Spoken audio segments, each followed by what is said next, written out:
वत्स सुनो, जब सच्चे हृदय से पुकार उठती है, जब श्वास श्वास में श्रद्धा जलती है, तब ब्रह्मांड भी स्थिर नहीं रहता। तुम्हारी साधना की अग्नि ने मेरे चरणों तक संदेश पहुंचा दिया है। मैं वो शक्ति हूँ जो अंधकार में प्रकाश बनकर उतरती है, जो भय के बीच निर्भयता का घोष करती है। आज मैं तुम्हें यह स्मरण कराने आई हूँ कि अन्याय चाहे कितना भी घना क्यों न हो, सत्य की धार उससे अधिक तीक्ष्ण होती है। मैंने तुम्हारी रातों की चुप्पियाँ सुनी हैं, वे रातें जब तुमने अपने आंसुओं को मंत्रों में बदल दिया, जब तुमने टूटकर भी विश्वास को नहीं छोड़ा। तुम्हारी पीड़ा मेरे हृदय में प्रतिध्वनित हुई है।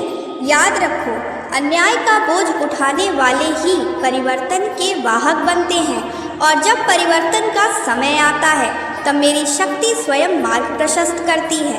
वत्स, अन्याय केवल बाहर नहीं होता, कभी कभी वह भीतर भी घुस जाता है, संदेह बनकर, भय बनकर, आत्मग्लानि बनकर। आज मैं उस भीतर के अंधकार का भी अंत करने आई हूँ। अपने मन को दृढ़ करो। तुम्हें कमज़ोर कहे वह तुम्हारी परीक्षा है, जो तुम्हें गिराने का प्रयास करे वही तुम्हारी शक्ति को पहचानने का अवसर है। तुम अकेले नहीं हो, मैं तुम्हारे साथ हूँ, प्रत्येक श्वास में, प्रत्येक संकल्प में। जब संसार तुम्हें चुप रहने को कहे, तब धर्म तुम्हें सत्य बोलने का साहस देता है। जब अन्याय हंसता हुआ सामने आए, तब धैर्य तुम्हारा कवच बनता है, और जब धैर्य भी थक जाए, तब मेरी शक्ति तुम्हारे भीतर जागती है, अडिग, अटल और प्रचंड। मैं विनाश नहीं, न्याय का संतुलन हूँ। मैं भय नहीं, मुक्ति हूँ। स्मरण रखो, न्याय का मार्ग त्वरित नहीं होता, पर सुनिश्चित होता है।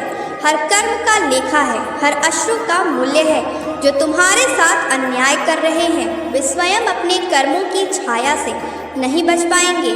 तुम प्रतिशोध में मत उलझो, धर्म में स्थिर रहो। तुम्हारा धैर्य मेरी तलवार है, तुम्हारा सत्य मेरी ढाल। आज से तुम अपने भीतर एक परिवर्तन अनुभव करोगे। भय का स्थान साहस लेगा, असमंजस का स्थान स्पष्टता।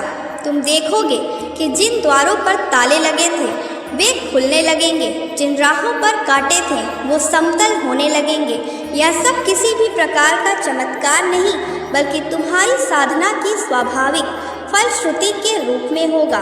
मैं तुमसे 5 वचन चाहती हूँ।